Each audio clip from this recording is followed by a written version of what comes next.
Greetings and salutations. I'm Christopher Platt, reporting for Your Black World News with an article from the Atlanta Black Star.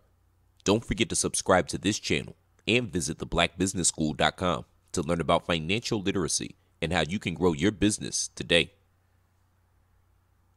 A Bronx man wrongfully accused of stabbing his mother to death inside their New York City apartment, then staging the scene to appear as if an intruder had sexually assaulted and murdered her, had his conviction thrown out Thursday.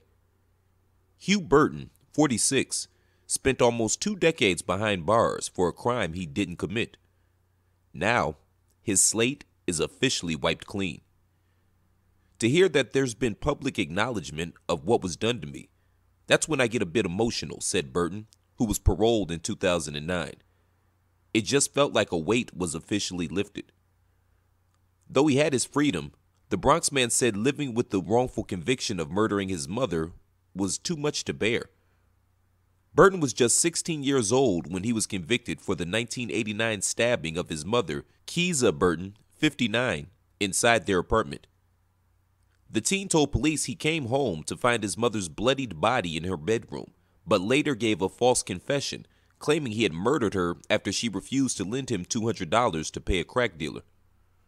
Burton, who had no criminal history, soon recanted the admission and denied ever using crack cocaine. However, it wasn't enough to keep prosecutors from convicting him in the crime based on evidence that centered on his confession and statements from a neighbor who implicated the teen in his mother's killing.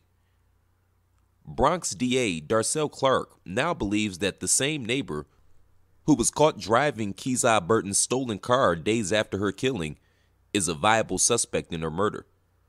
The unnamed neighbor is now dead, however.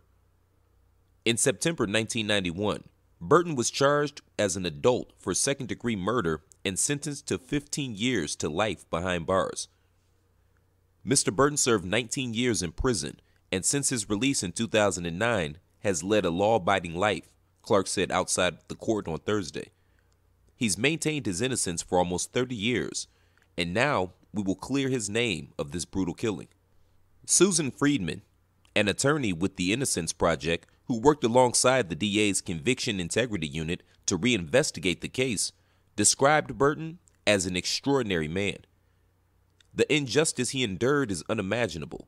To be wrongly convicted of murdering his mother, whom he adored, said Friedman. According to ABC 7, a review of the case determined Burton's confession as a 16-year-old boy was unreliable, and that detectives at the time used questionable interview techniques known to produce false confessions. There were also contradictions in the proof presented at Burton's trial to prove his role in the killing.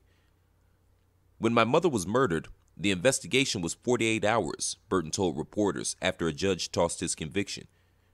Had they taken a longer look, a more analytical look, they may not have rushed to judgment.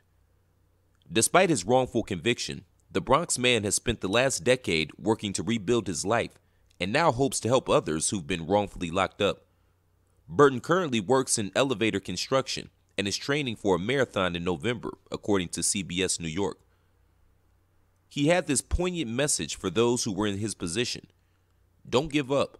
Don't stop the fight. Thanks for tuning in. Don't forget to share this video and let us know what you think. Also, don't forget to subscribe to the Your Black World YouTube channel and visit theblackbusinessschool.com today. I'm Christopher Platt reporting. Until next time, shalom.